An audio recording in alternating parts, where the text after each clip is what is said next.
So you may be watching on Zoom, you may be watching on YouTube, but even though we're not together, thanks to the marvels of the world we live in, we can still communicate. This is the magic of our modern communication networks. We're not together and yet we can communicate with one another. Do you remember the old days before there were mobile phones and computers? Remember when we didn't know what was going on and we had to wait to find out? Imagine waiting. Remember when you had a question and the only way you could get an answer to your question would be if you happened to know somebody who might have the answer? And do you remember encyclopedias? Did you have a set of encyclopedias? My dad was daft about encyclopedias. He had more than one set. He would always get a new set of encyclopedias after a few years to learn more stuff. He loved these things. It was a way to find out. Filled with instant information as well as information that wasn't interesting at all. They were big books, the encyclopedias, but they were books, and because of that, everything wasn't in them. So you could find out certain things, but there were still some questions you could have that wouldn't be answered by the books. And of course, in the olden days, the really olden days, news could take weeks or months just to reach people. Now, something happens on the other side of the world and we hear about it immediately. The Prime Minister of New Zealand makes a speech and we can watch it live. It's like magic. And it really would appear to be magic to people who lived before us. We have information at our fingertips, information that's really important to us, information that we need to live by, and there's also information that we're not even interested in and can't imagine we ever would be. But we live in a world where there's never been more info available to us. At the same time, here's another fact that we will not want to dispute, I wouldn't think. We live in dangerous times. We live in a dangerous world. COVID, for example, isn't just a pandemic. It's not just a terrible disease that threatens people the world over. That would be well bad enough. But COVID also means we're having to think about how we live and what we do and how we behave and how we interact with other people. And this also affects all of us. COVID is making us actually live differently. And it means we're going to have to start reinventing ourselves. Almost as soon as it struck, people were asking, when will we just get back to normal again? Well, we know now that the old normal is gone. Of course we will get back to a world where we will talk again and we'll be able to meet up and we'll be able to hug. But we can be sure that the ways that we interact in the future, the way we work, the way we organise ourselves, the way we operate, these things will be different as a result of the times that we're living in now. We're going to have to be pressing the reset button. It is time for a reset, a new kind of starting over, a new kind of normal. And we're at the beginning of that time now. But this world isn't just dangerous because of things like COVID and diseases like that. There's also a downside to all this magical information overload too. And it's got to do with the quality of what we're receiving. And I don't mean by that the technical quality. That is truly amazing. But I mean the status of the information itself. How much of what we read or hear or see is actually true? We can end up listening to very different voices and find ourselves with very opposing ideas as to what is right and true and believable. Right now we're a couple of days away from the inauguration of a new President of the United States of America. Will that go okay? Will it be all right? Imagine thinking that, imagine worrying about that, imagine even asking that question. But given all that's happened recently, maybe we are genuinely wondering. These are unprecedented times. And funnily enough, I think one of the real warning signs about information came round about the previous inauguration, round about the time when President Trump was sworn in. He was seen then, as now, as a controversial choice, a divisive character, and as a result the crowd at the inauguration was smaller than it usually is. But then Trump and his press secretary announced that the crowd had been the largest ever. And when it was pointed out that this was clearly not a fact, we were told by the President's first female spokesperson, Kellyanne Conway, if you can remember her, it was just alternative facts. And then came all the tweets about fake news. And we've been living in this world ever since. Let me just say that a better one-word expression to describe alternative facts is lies. But it seems that lies are now okay things. One of the reasons why people are becoming so divided is because we're not all seeing the same things. We're looking at different things and we're getting our information from different places. And social media helps to divide us. For one simple example, take something like YouTube. YouTube is a place you go on the internet where you can access millions of videos. Now say you're a Joni Mitchell fan and you keep watching her songs, her videos. If you do that, YouTube will suggest to you more and more of her songs, or maybe suggest someone similar like James Taylor, for example. Or maybe you're into cute cat videos. The more of these things you watch, the more YouTube will post them up and suggest you look at them. They'll push you towards the cuddly animal videos.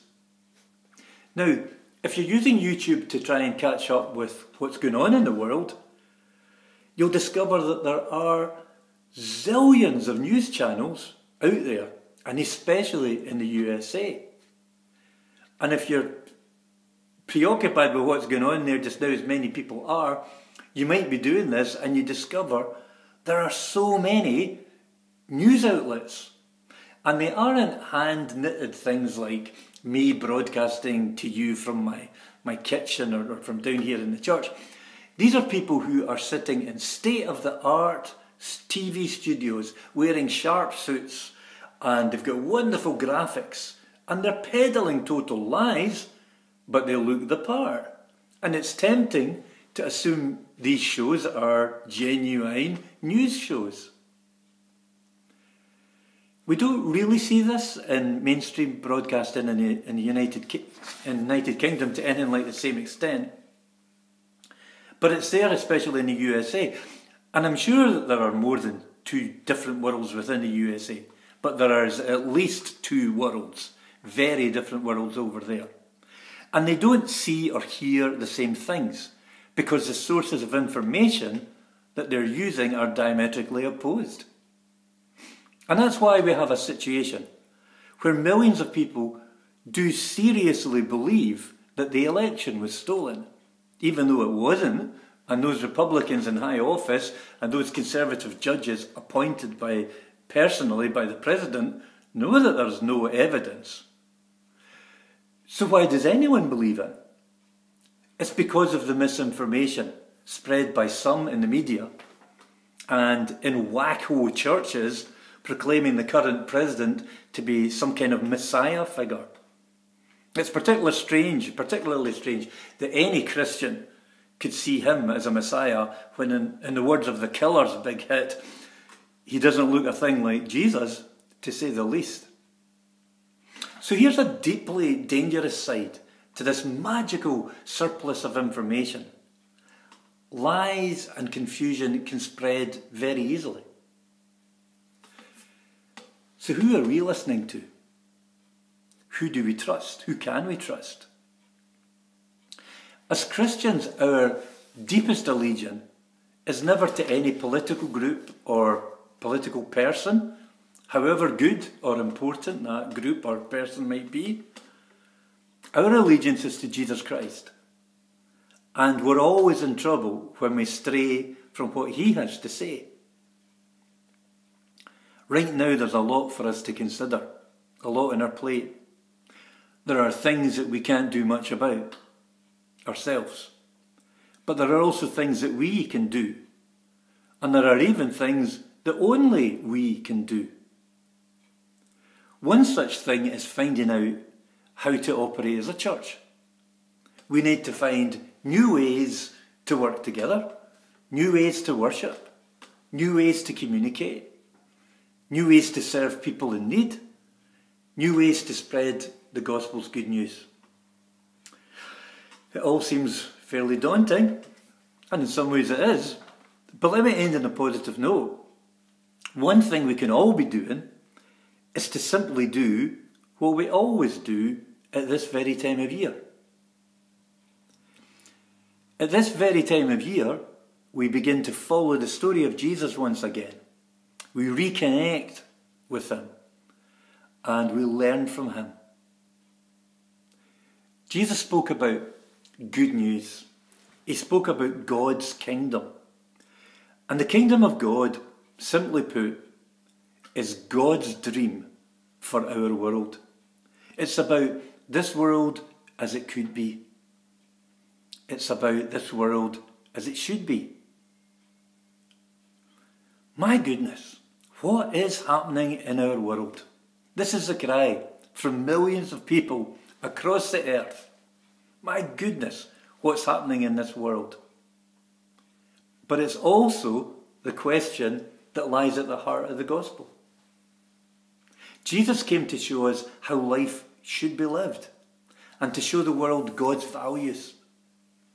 He lived this out in his own life and he challenged people around him to follow suit. And the challenge for us today is to be part of a community that tries to seek to emulate him. In our reading today we saw the very first disciples being drawn to Jesus. And Jesus said to two of them, "Come and see. Follow me. Come and see what I'm doing. Come and see what I'm about." And he kept on saying it, in effect, to people over and over again. The gospel is the invitation to us to partner with Jesus in God's plan for the world. Come and see, says Jesus. Pay attention to me. But how do we do that? How can we come and see Jesus now in 2021? Well, by realising that we're called by God. By realising that we're called by God to be part of a community, and that this community is in a real stage of transition. So by paying attention to Jesus, by following in his steps. Now this is something that's an ongoing thing. It can happen for us at any time. But we're embarking on this once again at this very time, over the next week in church, when we will be journeying through the season of Lent and then eventually up to Easter. We'll be following in Jesus' footsteps and we'll retrace what he did and what he said. And we'll ask ourselves again, as what Christians have to do in every age, how do we best serve Jesus in our time and in our place?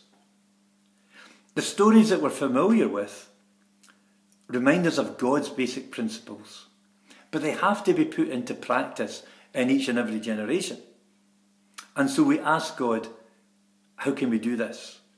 And we listen for God's voice, because God is still speaking. And there's always something new for us to learn. Turns out there is a Messiah after all. Someone we can trust. Someone who can lead us. His name is Jesus. And he is the hope for our lives and for our world. Thanks be to God.